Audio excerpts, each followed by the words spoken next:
All right, welcome to Racers Odds. David Stiles is out on a much-deserved vacation, so we've brought back Kevin Redfern. Kevin, we're looking to find the value again as we head to Sonoma, but how you doing, man? Good. It's going to be hard to find this week on a road course. But we've done our homework, and we're going to get back to the drawing board and find some value. And honestly, it's probably a good thing for bettors that SVG didn't win last week, because now we've brought the price back a little bit closer to earth after some crazy lines last week. But good to be back. Thank you for having me. Yeah, absolutely. Yeah, I think I was quite surprised to not see SVG in victory lane. I put 50 of our Monopoly dollars on this show last week on him to win, and so that hurts. But I want to know who's got your eye for Sonoma as we head to California this weekend. I've been doing my notes. I'll be on pit road, and I think outside of the obvious ones in SVG and Connor Zilic, there are some big players who maybe don't get the recognition that they deserve just because they're overshadowed by these road course ringers. But before I share who I'm looking at, who are you looking at this weekend? Yeah, so if we think a couple weeks back when I was on the show, we were talking about Watkins Glen. I kind of went through a process of cross-referencing road course speed over this past year, speed from drivers at that particular track, and then also just with the odds and seeing where the value is in all three of those dimensions. And I went back and I did that again this week. And I got to say, the books have tightened things up quite a bit since then, particularly from a top 10 standpoint. Still, there's a couple of guys to look at.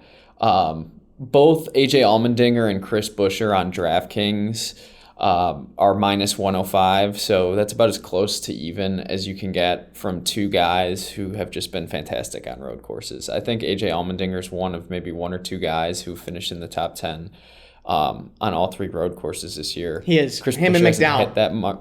Yeah, Chris Buescher hasn't hit that mark, but he was lightning fast at Naval Base Coronado and has been one of the top 4 road racers the last couple of years. So I think that's primarily where I'm looking at value. In terms of betting strategy, this is exclusive to DraftKings and their how they let you use the app. But where I'm going to be at this week is SVG plus one of those. So SVG and an Allmendinger top 10 parlayed together. SVG and a Chris Buescher top 10 parlayed together. Maybe get a little crazy and throw in a Tyler Reddick plus or top 5, which is like plus 115. I think it's pretty decent. But that'll anchor me. And then without rambling too much, Andrew, I just want to say that if Naval Base Coronado taught us anything this last week, it's that to have a little bit stashed away for live betting on FanDuel, because once the big one per se came across in stage 2, there was a lot of money to be made in stage 2 with Larson and Corey Haim kind of packaged together on the same strategy. Corey Haim was 30-1 last week and ended up winning. Tyler Reddick, when he restarted second row on one of the final restarts, was 10-1. So keep a lookout for those things if SVG wrecks. It's nice to have a little ammunition there for you on FanDuel, just in case it goes a little sideways. Yeah, I agree with you on a lot of those names that you mentioned. AJ Allmendinger, I really like for him at a top 10. Michael McDowell, same thing. And one guy, man, I was honestly blown away when I was looking at his stats. He has never won at Sonoma, but you have to go back all the way to 2019 to find the last time that Chase Elliott finished outside of the top 10 in Sonoma. He is, I'm looking here, you got to scroll a ways down, plus 165 to top 10. I think that is an instant one for me, just because he has had some great runs. Second is his best finish in 2021. That's something I like. You're talking about the live betting. I feel like Austin Hill will be someone to keep an eye on. He's the type of guy who has prided himself on his road course abilities, but has been overshadowed by SVG and Connor Zilic in the O'Reilly Auto Parts Series. Obviously, he was involved in that big one at San Diego, and that's what took him out of it. But I feel like he would have been a player. You got to scroll even further down, plus 400 for Austin Hill, the top 10. That's kind of like where I'm liking that spot is the top 10s and that area right there. But those are the two guys that I feel like are worth hitting on that you haven't touched on yet. Zane Smith, also with a 4th best at San Diego. He's on a hot streak, 3 top 10s in the last 5 races. He's not necessarily known for his road course abilities. San Diego was his only top 10, I feel like, in his last 10 road course races. But I like the direction that him and Front Row Motorsports are going. Maybe they can strategy their way into a top 10. That's kind of who I've been looking at least in Cup. There's a few guys I want to showcase, too, in the O'Reilly Auto Parts series. I don't know if you've looked at that as well, but I'm liking the JGR Toyotas if we're going to bet away from the favorites. William Sawalich finished 3rd last year and was very clearly the 3rd best car in the O'Reilly Auto Parts Series race. Last year, Brent Cruz, also a road course driver, road course ringer, didn't get the San Diego result that he was looking for, but he's led laps in all 3 road course races in the O'Reilly Auto Parts this season. And I can't get my odds to load for me right now, but if they're favorable, and that might be something to look into for them as well. Yeah, absolutely. Timing up the O'Reilly series is tough because those markets just aren't open for that long. I love those picks. I'm waiting for the day when Austin Green breaks through. I think he had some good speed. Austin Green's the guy I'm always kind of Parker Retzlaff. Parker Retzlaff looked fantastic last week. He just can't seem to get it done on strategy on pit road. I can go on and on and on about that. Also, this surprised me too. And I'm trying to pull up my O'Reilly Auto Parts Series notes. But would you have guessed that this is Justin Allgaier's best track on paper statistically? 6.3 average finish at Sonoma. That's his best among any of the active tracks that are out there right now. Again, I don't think he will be able to win. He hasn't won a road course since 2018. But when those lines open up, a Justin Allgaier top 10 might also be something worth looking into. Yeah, super cool. I love where your head's at on the Chase Elliott one, too. That meets a lot of the criteria I'm looking for in a top 10 bet. It's just that his road course speed this year in particular hasn't been great, which is kind of outside of his identity a little bit. It's been a strength in the past, but it seems like those manifested themselves more pre-next-gen era and pre-SVG as well. So before we get to, David and I both broke down our brackets, and we're going to explain those coming up here on Racers Odds in a minute. But Kevin, I do want to get your input on your bracket challenge and your thoughts on that as we start kicking that off this weekend in Sonoma. Yeah, no big words of advice, strategies, or anything. Like if you look back at the in-season tournament or in-season challenge last year, like just the first race provided upset score. We had, Ty Dillon versus Ty Gibbs in the championship, correct? Yes, Ty Gibbs won it. Yeah, so, I mean, with Ty Dillon, I don't think I offend Ty Dillon when I say that he's not, running up front every week, is essentially a blown tire away from winning that prize. You got to look at the guys down the board, pick one or two of them, and just say whatever. To me, that guy's Daniel Suarez.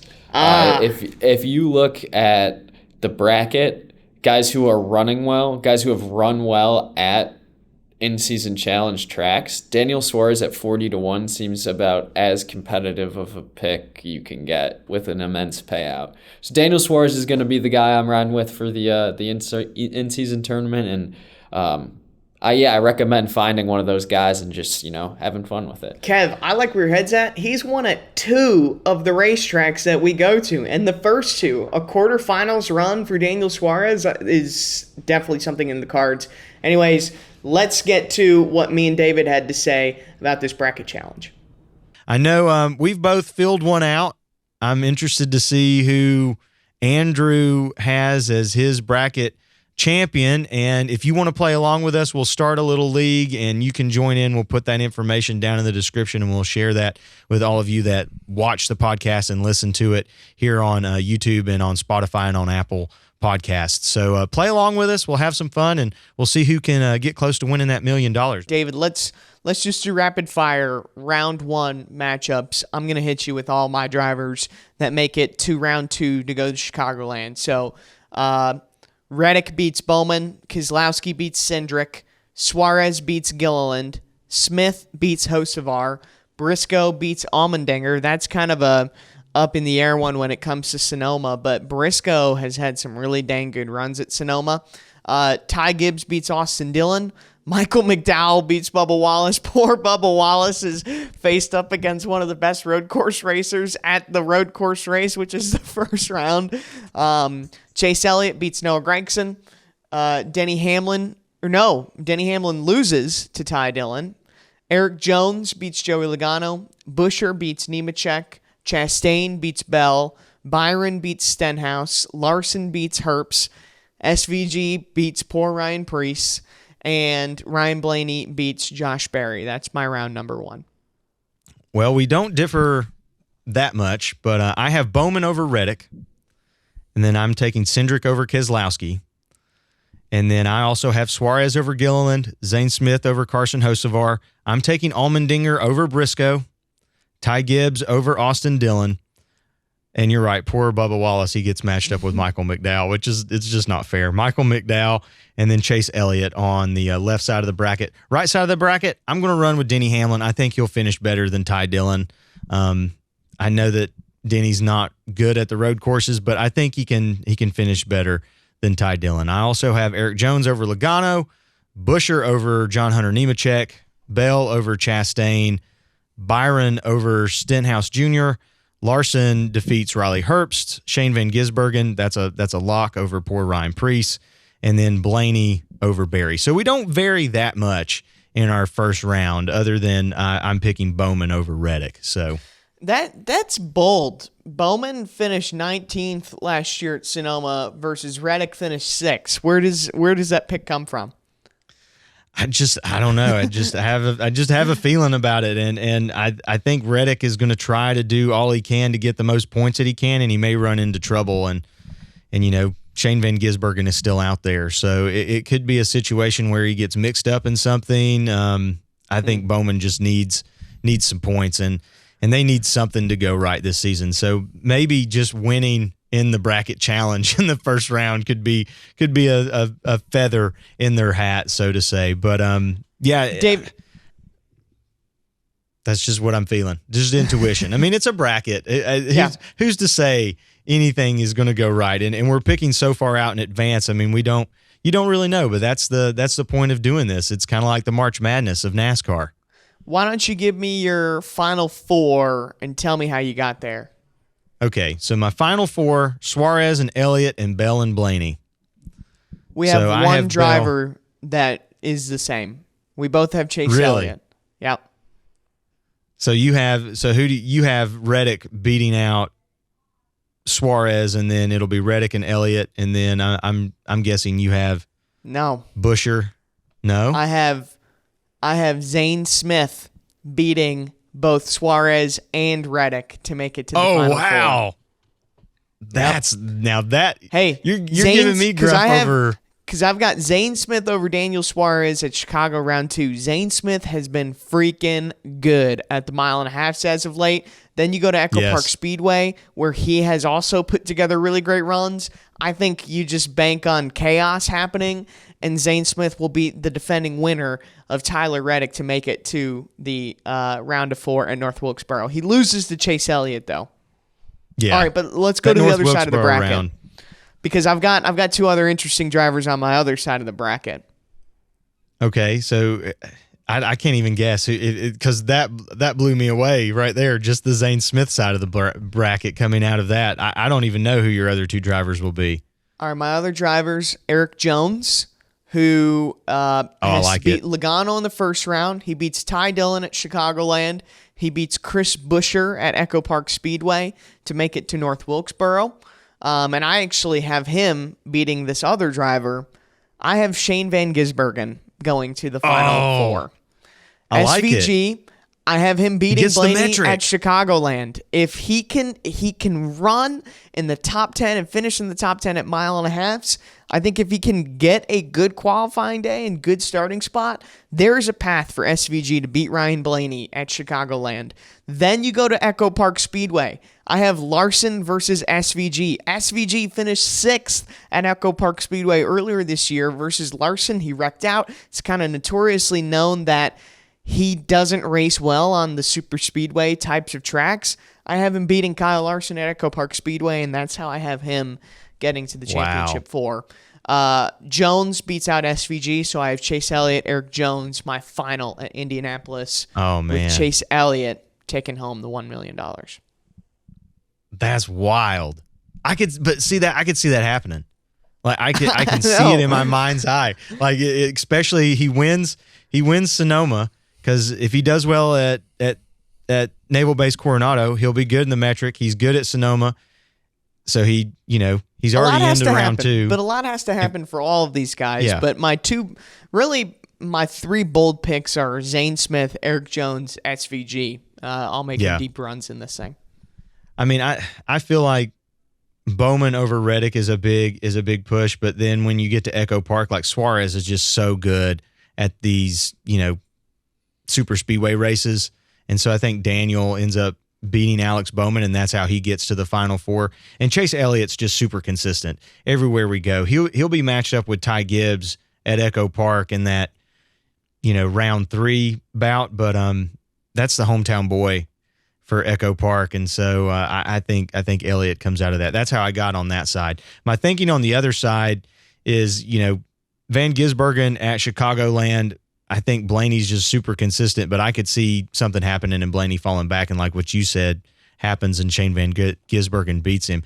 But I have Blaney going all the way to the Final 4 as he beats Larson out at Echo Park, because he runs super well at the super speedway style tracks. And then Bell's kind of a toss-up. I know he's got the left wrist problem. I have him getting out of Sonoma. If he can get out of there against Chastain, I think the Toyotas are just so strong that he can defeat Chris Buescher, and then it'll be a matchup between him and Denny Hamlin at Echo Park. And he's won at that racetrack before. I know Denny's a good super speedway racer, but we've got to think that something is going to go Christopher Bell's way at some point this season. Yeah. And that's how I have him going to North Wilkesboro matched up against Blaney. So then my final 2. I could totally see that path. Like that to me also makes a ton of sense.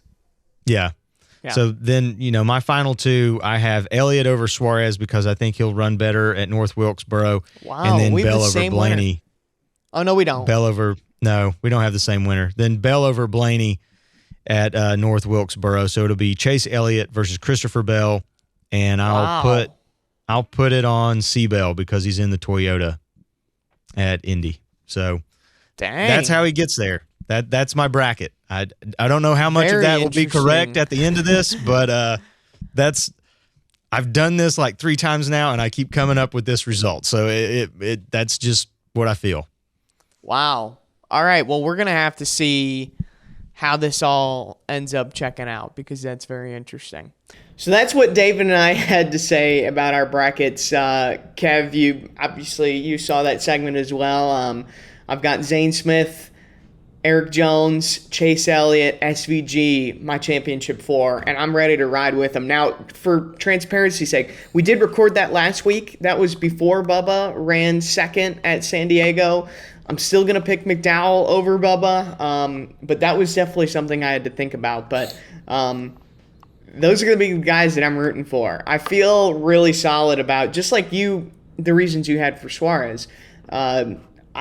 I think Eric Jones, this is the time to ride with him. So yeah, just a fun story to follow all year long. I think pretty much a strong majority of people who watch this sport are pulling for Eric Jones this year as he continues to have a great season. Absolutely. Well, Kev, thanks for taking some time and joining the show. We're going to see if we can find that value this weekend at Sonoma. I'll be there on pit road. So tune in to the Performance Racing Network all weekend long for our coverage. And Kev, we're maybe going to see you at Chicagoland Speedway. I'll be there. Yep, I'll be there. Awesome. All right. Well, that's going to be fun. For Kevin Redfern and David Stiles, I'm Andrew Kurland. Thanks for listening to Racers Odds.